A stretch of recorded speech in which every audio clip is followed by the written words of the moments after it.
Good afternoon. You're welcome to my channel. I'm CA Jeena Agrawal, and today I'm going to discuss with you ledger. Ledger is very important in accounts, and whatever questions you are going to do, you are going to face in your exams, you will have to make the ledger accounts. And in practical business world also, in all the offices, in all the business houses, all companies, all partnerships, they have to deal with ledger accounting. So without wasting much of our time, let's begin with the class. Let me share my screen with you. I hope the screen is visible to you and I am also visible to you. Okay तो सबसे पहले हम ये discuss करते हैं कि laser होता क्या है। लेजर को ये कहा गया है कि it is a books of final entry. सबसे पहले हम जर्नल बनाते हैं। जर्नल के अंदर हम सारी एंट्रीज पोस्ट करते हैं। इन केस जर्नल क्या होता है, कैसे बनाया जाता है, you are still not aware, I will share the link of my lecture on journal and there you can learn how to do and how to make journal. After completing the journal portion, then you come to this ledger lecture. तो पहले journal बनाते हैं, journal से सारे transactions को laser में post करते हैं। और लेजर इसलिए इंपॉर्टेंट है क्योंकि एक समराइज्ड फॉर्म में बनता है। आई मीन टू से कि जर्नल के अंदर तो आपने डे वाइज सारी अकाउंटिंग एंट्रीज कर ली, लेकिन पर्टिकुलर लेट से कैश के अंदर कितने रिसिप्ट्स हुए, कितने पेमेंट्स हुए, अगर ये हमको मालूम करना है तो वो हम जर्नल की मदद से नहीं कर सकते। उसके लिए हमको उसका लेजर अकाउंट ओपन करना होगा। सिमिलरली अगर परचेजेस हुई है तो पूरे मंथ में, पूरे ईयर में कितनी परचेजेस हुई है, सबका टोटल फिगर पता करना है, तो उसके लिए भी हमको लेजर को रेफर करना पड़ेगा। हम वहीं से पता लगा पाएंगे कि कितना टोटल परचेजेस के अमाउंट है।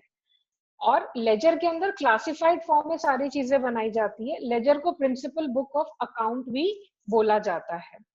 ठीक है, बेसिकली हमारा फॉर्मेट क्या होता है, पहले जर्नल बनाते हैं, उसके बाद अगर हमने जर्नल के साथ में स्पेशलाइज जर्नल रख रखी है जैसे purchase book, cell book, purchase return, cell return, वो सब हम बनाते हैं।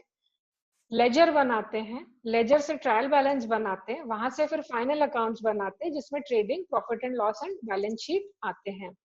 टाइम टू टाइम जो सारे लेक्चर्स अपलोड होंगे उसमें ये सारी चीजें समराइज वे में मैं भी आपको समझाने की पूरी कोशिश करूंगी। चलिए अब हम ये देखने की कोशिश करते हैं कि what is the format of ledger. Ledger के लिए हमने पूरे पेज को दो पार्ट्स में डिवाइड कर दिया है। फर्स्ट हाफ पार्ट को हम डेबिट साइड बोलेंगे, सेकेंड हाफ पार्ट को हम क्रेडिट साइड बोलेंगे। और date, particulars, journal folio, amount, और फिर वापस सारी चीजें रिपीट करेंगे, date, particulars, journal folio and amount. बाकी चीजें तो आपको समझ में आ रही होगी नाम से ही। जर्नल फोलियो क्या होता है इसको समझने की कोशिश करते हैं। कोई एंट्री है तो जर्नल में पेज नंबर 15 पे अगर ये नोटेड है और उसी का लेजर यहाँ पे बन रहा है तो यहाँ जेएफ में 15 लिख देंगे। मींस कभी कोई कंफ्यूजन हो, अमाउंट का कंफ्यूजन हो, पार्टी का कंफ्यूजन हो, डेट का कंफ्यूजन हो, डिटेल्स का कंफ्यूजन हो, तो यहाँ पे जो नंबर लिखा हुआ है वही नंबर जर्नल की बुक में जाके खोल के दोनों बुक्स को आपस में हम टैली कर सकते हैं। जर्नल एंट्री में लेजर का फोलियो रहता है, लेजर बुक्स में जर्नल का फोलियो रहता है। I hope it is clear to you. अब हम कुछ एंट्रीज को पास करके फिर उनको लेजर के अंदर पोस्ट करने की कोशिश करते हैं। मान लीजिए मैंने 3 सिंपल एंट्रीज लिखी कि पहले तो बिजनेस स्टार्ट किया कैश से 20,000, कुछ परचेजेस की और वापस से कुछ परचेजेस की। तो जर्नल एंट्री क्या बनेगी, जब ये आपने बिजनेस स्टार्ट किया है तो आप क्या बोलोगे, कैश रिसीव हो रहा है और किसने दिया है, कैपिटल ने दिया है। तो ये लॉजिक तो आपको क्लियर है, कैश टू कैपिटल कर दिया। जब हम परचेज करेंगे तो हमने बोला परचेज टू कैश एंड वापस परचेज टू कैश। तो जर्नल बनाना हमको आता है, और अगर नहीं आता है तो आप अपनी बुक को रेफर करें, नेट पे रेफर करें, स्कूल कॉलेज में रेफर करें, मेरे लेक्चर्स को भी रेफर कर सकते हैं। मैंने पूरे जर्नल को 3 पार्ट्स में डिवाइड करके वेरियस एंट्रीज समझाई है। ठीक है, अब ये जो जर्नल हमने बना दिया इसको हमको लेजर में पोस्ट कैसे करना है। तो जो फॉर्मेट बताया था, date, particular, JF, amount, debit side, फिर वापस यही सारी चीजें क्रेडिट साइड, ऐसे मैंने सारे अकाउंट्स बना लिए। हमारी इन एंट्रीज में कितने अकाउंट्स बन रहे थे, कैश, कैपिटल, परचेजेस। तो मैंने एक कैश अकाउंट की हेडिंग दे दी, एक कैपिटल अकाउंट की हेडिंग दे दी और एक परचेज अकाउंट की हेडिंग दे दी। ठीक है, अब जो पहली एंट्री है इसमें कैश को क्या किया, डेबिट किया है। तो लेजर में क्या करना है, लेजर की डेबिट साइड के अंदर जाके लिखना है क्या, टू कैपिटल।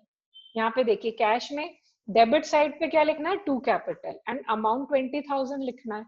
आई होप ये समझ में आ गया। अब देखिए हम अकाउंट्स के अंदर double entry book keeping system करते हैं। डुअल एस्पेक्ट फॉलो करते हैं। हम ये कहते हैं कि every debit has equal and opposite credit.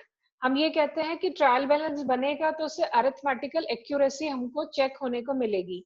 तो अभी हमने जितने अमाउंट से डेबिट किया है उतने ही अमाउंट से कहीं और हमें क्रेडिट भी करना है। तो हमारी फर्स्ट एंट्री में क्रेडिट कौन से अकाउंट को करना है? कैपिटल। तो यहाँ पे जो मैंने कैपिटल अकाउंट बनाया था, इसकी जो क्रेडिट साइड है यानी कि ये वाली साइड, यहाँ पे मैंने लिख दिया बाय कैश। ये देखिए, कैपिटल में क्रेडिट साइड पे क्या लिखना है? कैश लिख देंगे। यहाँ पे बच्चों हमेशा ध्यान रखेंगे कि डेबिट साइड पे 2 लिखा जाता है, क्रेडिट साइड पे बाय लिखा जाता है।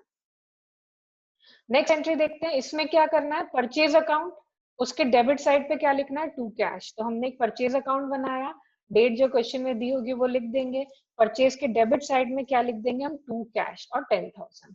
इसकी रिवर्स इफेक्ट, क्रेडिट इफेक्ट कौन से अकाउंट में जाएगा? कैश अकाउंट में जाएगा। यहाँ पे भी देख सकते हैं, कैश अकाउंट में क्रेडिट साइड में लिखना है, तो कैश में गए, क्रेडिट साइड में गए, बाय परचेजेस और उसका अमाउंट लिख दिया। थर्ड एंट्री भी सेम नेचर की है, परचेज टू कैश। तो सेम वे हमने ये सेकेंड एंट्री 3,000 रुपीज की भी कर दी। ठीक है, तो आप ये समझ गए कि जो जर्नल एंट्री दी है उसको लेजर में पोस्ट कैसे करना है, लेजर का फॉर्मेट क्या है, और जितना डेबिट किया है उतना ही कोई और अकाउंट को क्रेडिट भी करना है, नहीं तो हमारी बुक्स ऑफ अकाउंट टैली नहीं होगी। चलिए एक चीज और समझने की कोशिश करते हैं कि कई बार कोई कंपाउंड जर्नल होती है, यानी कि जैसे कि रेंट भी पे किया, सैलरी भी पे की, दोनों चीजें कैश में पे की। तो ये दोनों एक्सपेंसेस है, दोनों का नेचर कॉमन है, दोनों का पेमेंट कैश में किया, तो जर्नल एंट्री तो बन गई, rent debit, salary debit to cash.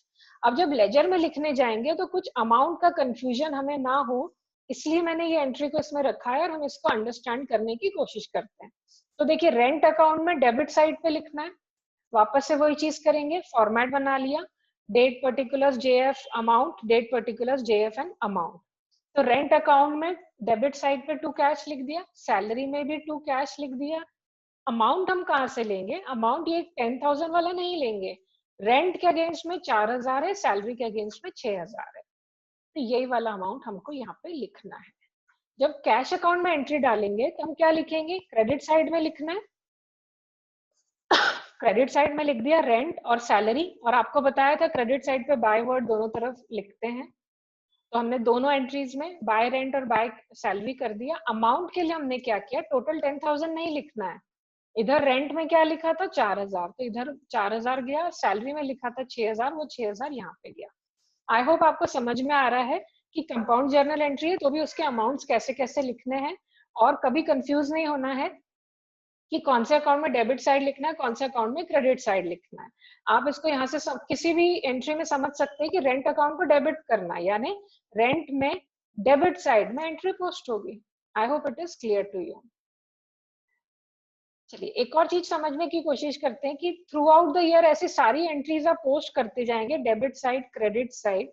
अब क्या होगा, बाद में आपको एक ट्रायल बैलेंस बनाना रहता है। ट्रायल बैलेंस में क्या होता है, सारे लेजर के बैलेंसेस लिख देते हैं।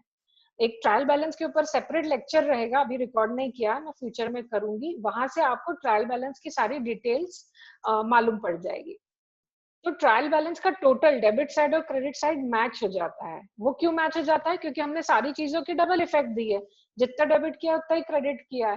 तो इस प्रकार से भी हमारा एक अरिथमेटिकल एक्यूरेसी तो ट्रायल बैलेंस से चेक हो जाती है। ट्रायल बैलेंस बनाने के बाद हम ये देखते हैं कि हमारे पास 3 टाइप्स ऑफ अकाउंट्स होते हैं ट्रेडिशनल मेथड में, पर्सनल, रियल और नॉमिनल। और या फिर मॉडर्न क्लासिफिकेशन में जाएंगे तो 5 टाइप्स ऑफ अकाउंट होंगे, assets, liabilities, capital, revenue and expenses.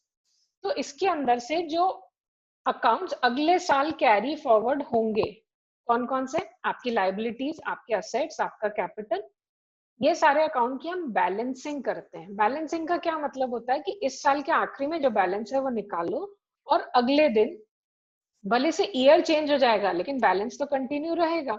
आपकी फैक्ट्री के लिए आपने कोई लैंड खरीदी है, तो साल बदलने से लैंड तो खत्म नहीं हो जाएगी, लैंड तो कैरी फॉरवर्ड होगी। तो जो ऐसे एसेट्स होंगे, लायबिलिटीज होगी, कैपिटल होगी, उनको हम बैलेंस करते हैं।